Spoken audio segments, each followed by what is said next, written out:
team, Taki here. Hope you're doing really well. It's about 7:30-ish down here in Monavale. Been to the gym, didn't go for a swim, put my toes in, it was chilly.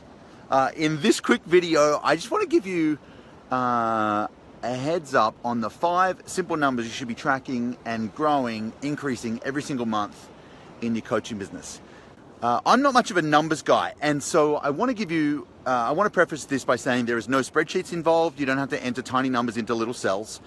But I do believe in tracking stuff that matters. And so in Boardroom, we've got a really simple system that we call the 5 dials. 5 simple numbers that we track every single month.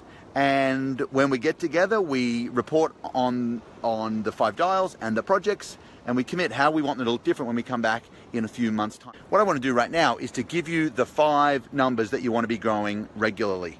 I've just come down here to shoot a monthly update for our clients about what's going on in August down here at the beach. It's low tide right now. I need something to write with.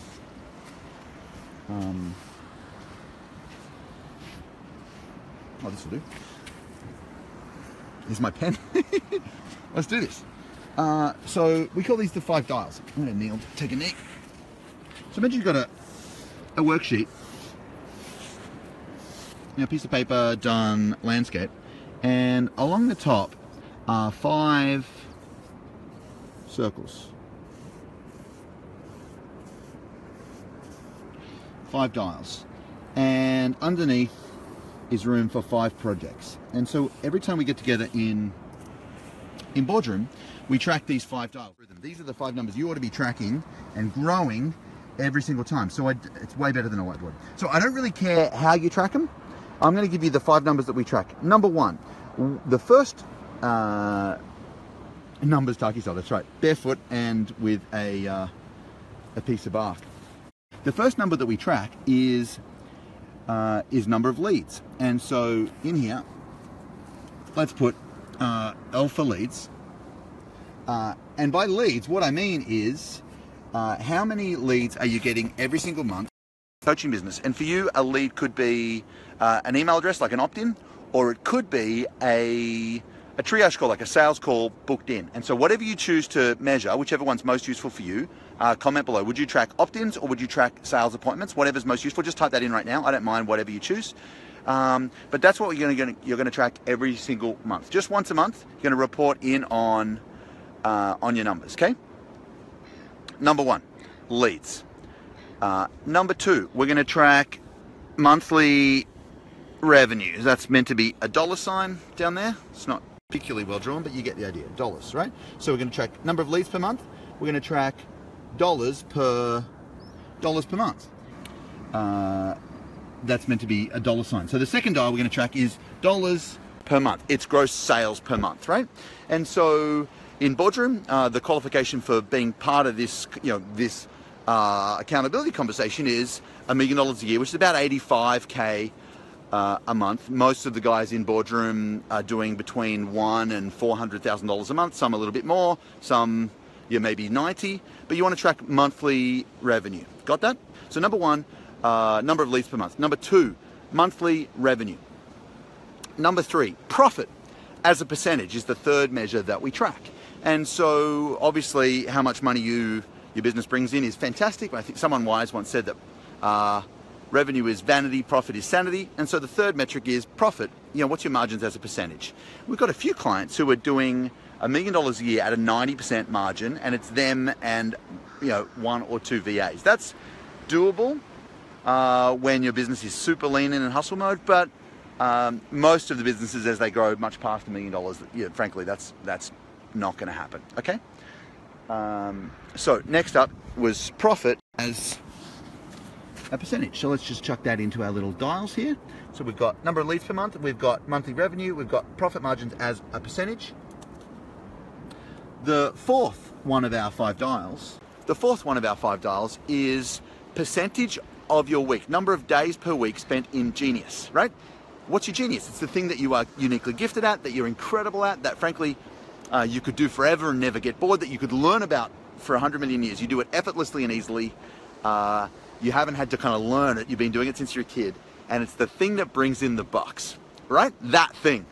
as opposed to all the lesser mortal shit that you do. So what I want to know is, how many days a week right now do you spend in Genius? Do you do 2 days a week, 3? Are you in like half a day a week and just bogged down in kind of admin grunt work? What's your percentage of time spent in Genius look like right now? And so instead of a percent, we just measure it in number of days down to the nearest half day. And the goal every single month is to increase the number of days spent in Genius. Does that make sense? And then, so that's our fourth metric. So we've got number of leads. By the way, if you'd like a copy of the 5 dials as a worksheet for you, if you just comment in 5 dials, I'll get you a copy of the worksheet so you can start to track it. If you just kind of comment in 5 dials, I'll hook you up, okay? So number of leads, monthly revenue, percentage, margins as a percentage. Next we've got G for Genius, your number of days a week spent in Genius. And finally, number of free days. Free days is the one that my high-performing coaches struggle with the most, to be really candid. And according to Dan Sullivan's definition, which is the one that we use, free days is a 24-hour period from midnight to midnight, not thinking about work, not dreaming about work, not reading about work, not checking email, right? It's really hard. And so the average number of days a month spent in Genius for most of our clients is quite low. Sorry, not in Genius. Number of days per month, free days, is quite low. I've got some who have like 3 days a month that they force themselves to take away. Some of them are really good at it. 8 weekends count, so long as it's not thinking about or checking email. Does that make sense? So there's our 5 dials. What we've got right now, we've got number of leads per month, whether it's sales calls or opt-ins, monthly revenue, profit margin as a percentage, number of days spent in Genius, and number of free days per month. They're the 5 dials that we track. And if you want a copy of the worksheet that does it, just type in 5 dials and I'll hook you up. Now here's the next thing. What's this space down here for? Well, the space down there is really important. At the start of each quarter, and by the way, we've just finished a black belt event, so it's a new 90-day sprint for us and our clients. You decide what you want the dials to look like, and then what are 5 projects that will move the needle and make those numbers come true. So just to be really clear, it's not, one of the projects can't be, change the color of my logo to magenta. Like, that's lovely, but it's not going to move the needle, right? They have to be projects which are actually going to make those things come true. So it doesn't have to be 1 project per dial, but it has to be 5 projects which combined together will make that happen. Perfect. So it's really simple. Every time we get together in boardroom, we report. There's a big fat scoreboard which has everybody's name down one side and the 5 dials along the top and their 5 projects along the front. And we have peer accountability. All right, team. This has been Taki down at Mona Vale Beach. The sun's come up. Breakfast is waiting. I've had a good time. So from me and the 5 dials, get into action. This has been Taki out.